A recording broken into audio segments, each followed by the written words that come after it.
Assalamualaikum warahmatullahi wabarakatuh. Kami dari kelompok 7 akan menyampaikan materi yang berjudul pentingnya mengimplementasikan nilai-nilai Pancasila di tengah banyaknya demonstrasi tentang pelayanan pemerintah. Sebelum kita ke pembahasan, perkenalkan anggota dari kelompok kami. Yang pertama ada Ervina Claudia Fernanda, yang kedua ada Tenia Rosdah, yang ketiga ada Tias Marta Novitasari, yaitu saya sendiri, yang keempat ada Ika Meilina. Ada beberapa materi yang kita bahas, yaitu 1. Pengertian Pancasila, 2. Pengertian sila-sila Pancasila, 3. Contoh pelanggaran, 4. Kaitan pelanggaran dengan sila-sila Pancasila, 5. Solusi dari pelanggaran. Nah, sekarang kita ke pembahasan. Yang pertama, pengertian Pancasila. Nama Pancasila berasal dari bahasa Sanskerta yang terdiri dari dua kata, yaitu panca dan sila. Panca yang artinya 5, sila yang artinya prinsip atau asas. Hal itu berarti ada 5 pedoman penting rakyat Indonesia dalam kehidupan berbangsa dan bernegara. Setiap sila tersebut memiliki lambang yang terdapat dalam burung Garuda. Kelima lambang tersebut yaitu bintang, rantai, pohon beringin, kepala banteng, padi, dan kapas. Pancasila adalah pilar ideologis negara Indonesia. Jadi, Pancasila sebagai dasar dan pedoman yang kuat untuk mencapai tujuan negara Indonesia. Pembahasan yang kedua yaitu mengenai pengertian sila-sila Pancasila. Yang pertama, sila ke-1 yang berbunyi ketuhanan yang Maha Esa memiliki makna bangsa Indonesia mempunyai kebebasan untuk menganut agama dan menjalankan ibadah yang sesuai dengan ajaran agamanya, mewujudkan kehidupan yang selaras, serasi, dan seimbang antar sesama manusia maupun dengan makhluk ciptaan Tuhan yang lainnya. Selanjutnya, sila kedua yang berbunyi kemanusiaan yang adil dan beradab memiliki makna bangsa Indonesia diakui dan diperlakukan sesuai dengan harkat dan martabatnya selaku makhluk ciptaan Tuhan yang Maha Esa yang memiliki derajat, hak, dan kewajiban yang sama, yaitu tanpa membeda-bedakan agama, suku, ras, dan keturunan. Selanjutnya, sila ketiga yang berbunyi Persatuan Indonesia memiliki makna memberikan rasa pengakuan serta penghormatan dan menghargai perbedaan dalam masyarakat Indonesia. Perbedaan ini dapat ditinjau dari agama, ras, maupun budaya. Selanjutnya, sila keempat yang berbunyi kerakyatan yang dipimpin oleh hikmat kebijaksanaan dalam permusyawaratan perwakilan. Memiliki makna sebagai warga negara Indonesia, kita mempunyai kedudukan, hak, dan kewajiban yang sama. Walaupun memiliki hak masing-masing, kita sebaiknya juga harus memperhatikan kepentingan bersama. Selanjutnya, sila kelima yang berbunyi keadilan sosial bagi seluruh rakyat Indonesia. Memiliki makna seluruh rakyat Indonesia berhak mendapatkan keadilan tanpa dibeda-bedakan latar belakangnya.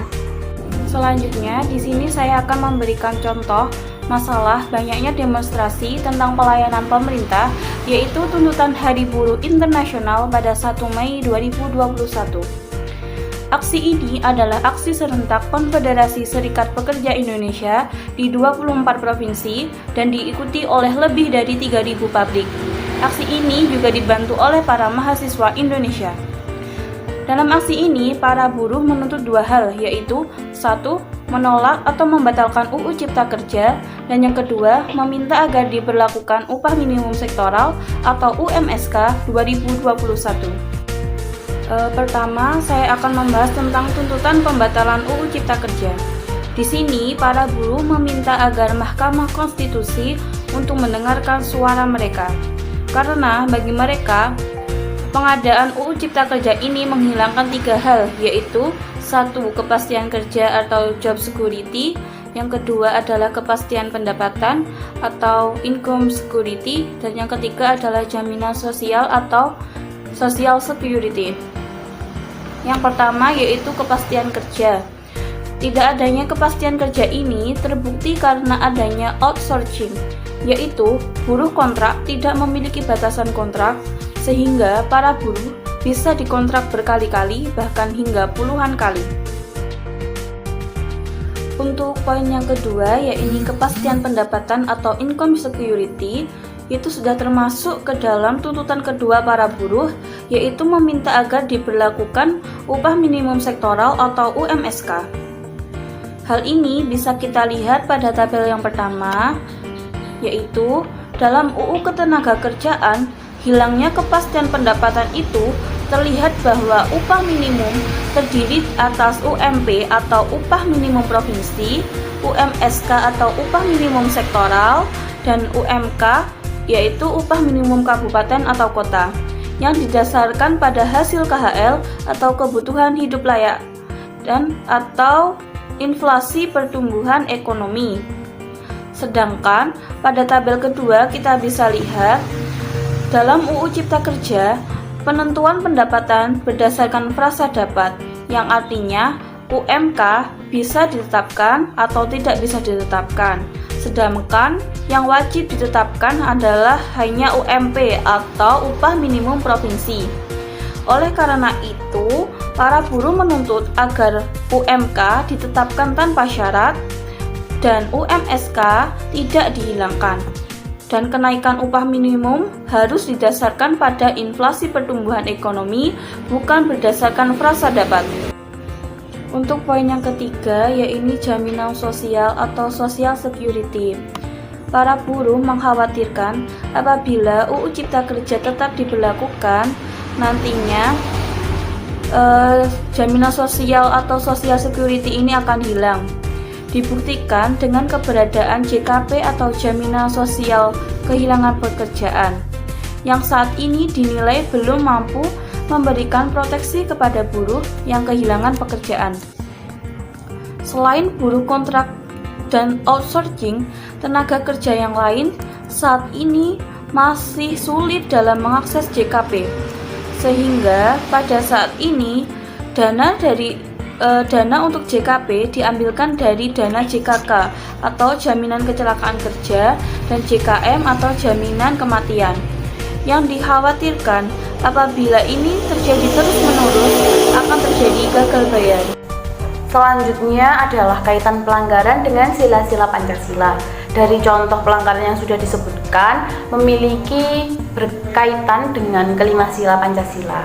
Yang pertama, contoh pelanggaran tersebut berkaitan dengan sila kelima karena sandang dan pangan yang merupakan bagian dari ekonomi selalu merujuk pada kesejahteraan rakyat yang harus diwujudkan dalam keadilan sosial yang dapat diperoleh dari kerjasama antara pekerja, pengusaha, dan pemerintah atau biasa disebut dengan tiga pilar industri. Kemudian contoh pelanggaran tersebut juga berkaitan dengan sila keempat karena dari kerjasama antara tiga pilar tersebut memiliki hubungan bahwa ketiga pilar tersebut harus menundukkan diri pada hikmat kebijaksanaan untuk mewujudkan tujuan bersama.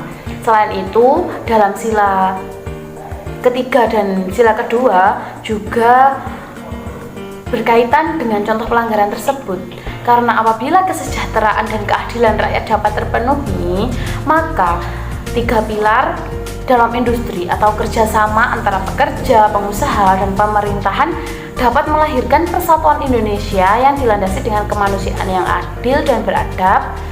Kemudian pada sila ke-1 juga berkaitan dengan contoh pelanggaran tersebut karena dengan adanya perikemanusiaan, bangsa kita akan berjalan dengan sang sumber kehidupan, yaitu Tuhan Yang Maha Esa. Karena dalam sila ke-1 ini terdapat hubungan baik antara sesama manusia. Yang terakhir yaitu solusi pelanggaran, diantaranya 1. Pemerintah juga wajib melakukan pengawasan dan menjamin penegakan hukum yang tegas dan benar. Penegakan hukum ini bisa dengan menerapkan aturan hukum baik secara umum maupun terhadap kasus per kasus melalui lembaga peradilan.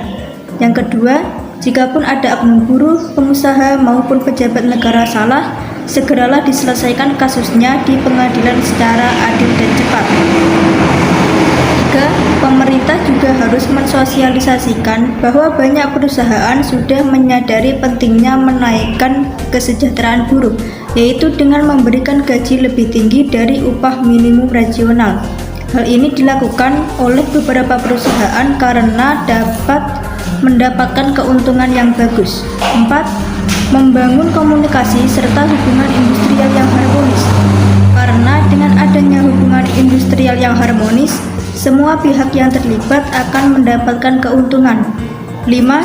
Pemerintah dan pihak-pihak terkait hendaknya mendengar suara rakyat. 6. Menerima aspirasi masyarakat dan menghadapi para demonstran dengan tegas, tetapi tidak sewenang-wenang dengan kekuasaan. 7. Menelaah apa yang menyebabkan terjadinya demonstrasi, karena biasanya aksi demonstrasi dilakukan karena ada hak-hak yang belum terpenuhi.